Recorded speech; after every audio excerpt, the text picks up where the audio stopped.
Bear in mind closely that I did not see any actual visual horror at the end, to say that a mental shock was the cause of what I inferred. That last straw which sent me racing out of the lonely Akeley farmhouse and through the wild domed hills of Vermont in a commandeered motor at night is to ignore the plainest facts of my final experience. Akeley's disappearance establishes nothing. People found nothing amiss in his house, despite the bullet marks on the outside and inside. It was just as though he had walked out casually for a ramble in the hills and failed to return. The whole matter began, so far as I am concerned, with the historic and unprecedented Vermont floods of November 3rd, 1927. I was then, as now, an instructor of literature at Miskatonic University in Arkham, Massachusetts, and an enthusiastic amateur student of New England folklore. Shortly after the flood, amidst the varied reports of hardship, suffering, and organized relief which filled the press, there appeared certain odd stories of things found floating in some of the swollen rivers. The descriptions matched old legends that described a secretive non-human race from another world. I received a letter from Henry Wentworth Akeley, who claimed to have proof of their existence. Akeley lived alone among the haunted hills and insisted the creatures were real. He sent photographs of blurry footprints that matched no known species and described ancient stone circles that should not exist on this continent. Akeley had sent proof, a strange black stone carved with unearthly symbols he believed to come from worlds beyond Earth. But before it could reach its destination, the package vanished without explanation. He believed it was stolen, or that its owners had simply reclaimed it.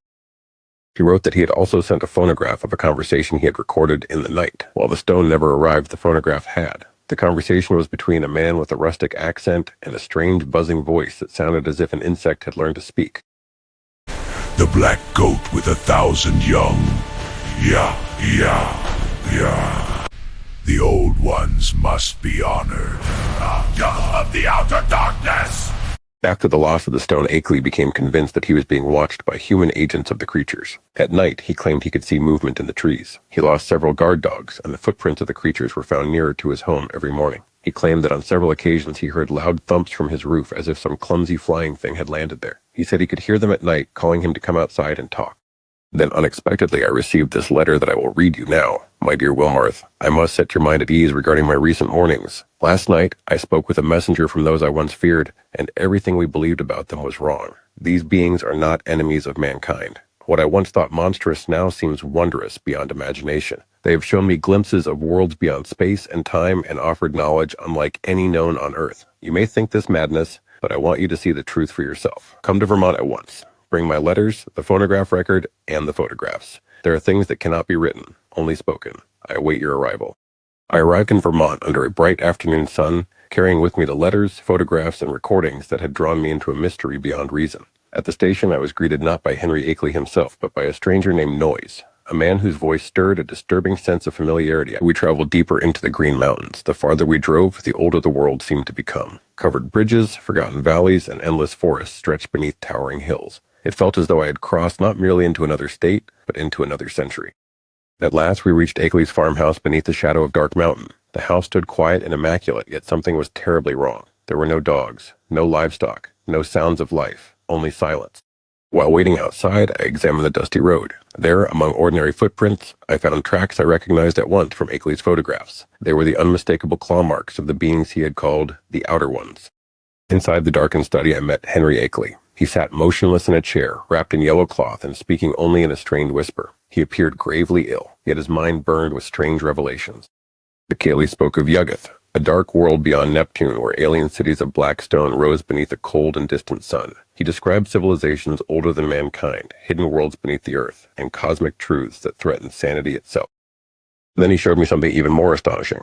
Upon a shelf stood strange metallic cylinders connected to intricate machines. According to Akeley, each cylinder contained a living brain separated from its body. At his direction, I activated one of the devices. To my horror, a mechanical voice emerged from the machine. The speaker claimed to be a human traveler whose brain had journeyed across the stars. He invited me to join him and Akeley on a voyage beyond the boundaries of space and time. That night, I retired to my room, unable to sleep. The farmhouse seemed suspended in a silence so complete it felt unnatural. Somewhere beyond the walls, Dark Mountain loomed beneath a moonless sky.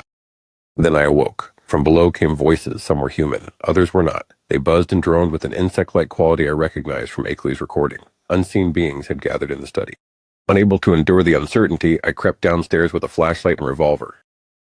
There I found Noise asleep upon a couch, though he had supposedly departed hours earlier. Entering the study, I discovered that Akeley was gone. His chair stood empty. His robe, scarf, and bandages lay discarded upon the floor. Nearby sat a polished metal cylinder bearing his name. Then my flashlight revealed something resting in the chair. A face, 2 hands, perfect in every detail. The face and hands of Henry Akeley. I fled without a sound. Seizing Akeley's old Ford, I raced through the black Vermont hills until dawn carried me far from Dark Mountain. When authorities later searched the farmhouse, they found nothing. No cylinders, no machines, no trace of Akeley, only an empty house and unanswered questions.